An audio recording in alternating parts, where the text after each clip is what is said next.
You know that kid who was somehow never really a kid, the one who knew how to read the room at age 7, who learned to keep the peace before they even knew what peace meant, who took on worries that had no business living in a child's body. If you grew up too fast, you probably didn't even notice it happening.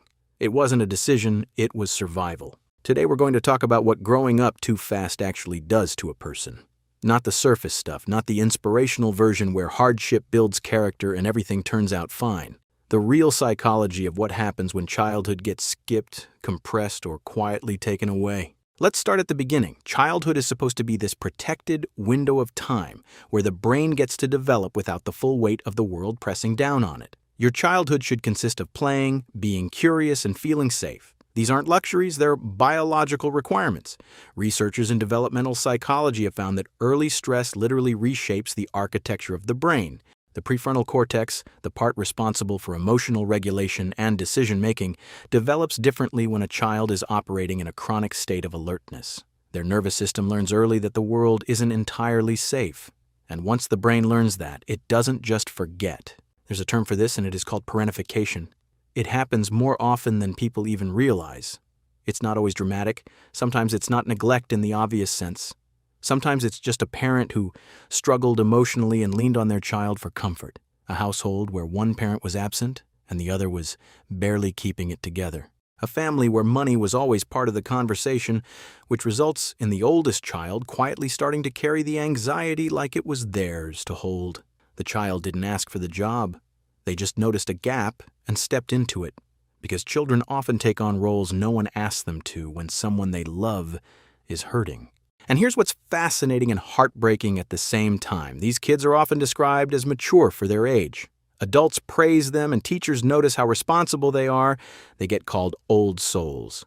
But what looks like maturity from the outside is often a nervous system in overdrive.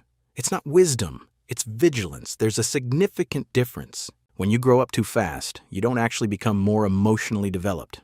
You only become more emotionally managed. You learn how to read other people's moods with terrifying accuracy. You know exactly when someone is 3 seconds away from a bad moment. You adjust your tone, posture, and energy automatically, even before the other person realizes something shifted. Psychologists call this hypervigilance. It's exhausting in a way that's almost impossible to explain to someone who's never had to do it. Take a moment and think about what that does to a person long term. You become the person everyone relies on, but you forget how to rely on others. Vulnerability starts to feel like weakness. Because somewhere along the way, you learned, consciously or not, that the safest version of yourself is the one who needs nothing. This affects adult relationships in ways people don't always know, is connected back to childhood. They become the person who always gives more than they receive and quietly resents it, but can't stop. They fall into dynamics where they're managing someone else's emotional world again, because that's the role that feels familiar. But familiarity isn't the same as healthy. The nervous system doesn't know the difference. It just recognizes the pattern and calls it home. And then there's the grief, not the visible kind that comes with funerals and acceptable sadness, etc. The quiet, formless grief of a childhood that didn't fully happen. It's hard to mourn something you never had. Harder still to explain it to people who did. How do you tell someone you're still processing the childhood that you spent taking care of everyone else's emotions? How do you explain that you're homesick for a version of yourself that never really got to exist? Psychologist Bessel van der Kolk spent decades studying how early experiences live in the body, not just the mind. His research found that unprocessed stress from childhood doesn't disappear, it gets stored. Stored in the jaw that's always slightly clenched, in the shoulders that never fully drop, in the way the body braces almost imperceptibly when a phone rings or a door slams down the hall. The body keeps the score even when the mind has moved on. But here's where it gets more complicated, because growing up too fast doesn't only leave damage, it leaves something else too, something that's genuinely useful, even if it came at a price that was never fair to pay. People who carried weight early often develop an extraordinary capacity for empathy. Not the performed kind, not the kind that shows up in social situations because it's the right thing to do, but rather the kind that's been built by experience, by actually knowing what it feels like to be overwhelmed, unseen, or alone in a room full of people. They notice things others miss, a shift in energy, a silence that feels slightly off. a person who's smiling but not quite all the way. They notice because they had to notice. Their attentiveness was forged in necessity. And there's a quiet resilience in these people that doesn't broadcast itself. They don't talk about how much they've handled, because usually they don't even fully realize it. But sit with them long enough and you'll see it. They're steady in a crisis in a way that surprises people who don't know them well. They can hold space for chaos without collapsing. Because chaos is an unfamiliar territory. They grew up doing homework in it. Sometimes life breaks us, and sometimes it awakens us. Post-traumatic growth is real. Researchers Richard Tedeschi and Lawrence Calhoun found that people who navigate significant hardship can emerge with deeper relationships, sharper priorities, and a profound appreciation for things other people breeze past. These small, ordinary moments hit differently when you understand early that nothing is guaranteed. They'll feel something genuine, watching a sunset that other people just glance at. They'll mean it when they say they're grateful. When someone has seen what the alternative looked like, their perspective completely changes.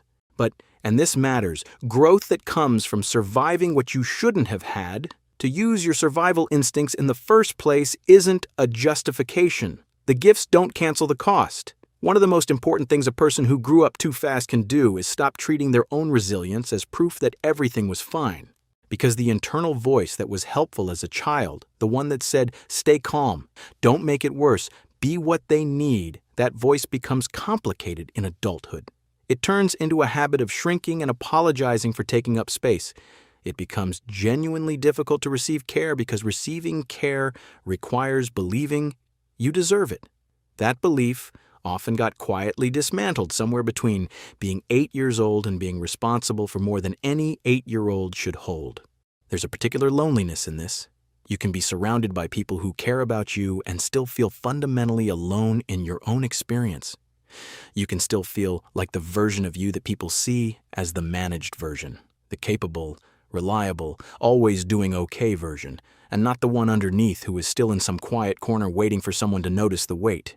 Healing for people who grew up too fast doesn't look like becoming a different person. It looks like learning slowly that it's safe to be the one who needs something, that asking for help isn't a betrayal of the self-sufficient identity that kept you safe. It is about learning that relationships worth having are the ones where you don't have to earn your place by being useful. It looks like learning the difference between genuine strength and the armor that just looks like strength from the outside. Learning that you're allowed to take up the space your childhood didn't give you room for. Here's what I want you to hold on to. If you grew up too fast, you didn't fail at childhood. Childhood failed you. It failed you in the specific, quiet, and structural way it sometimes does. You did what made sense given what you had. You adapted, you learned to read the room, and you became someone your situation needed you to be. But you get to keep writing even after that chapter.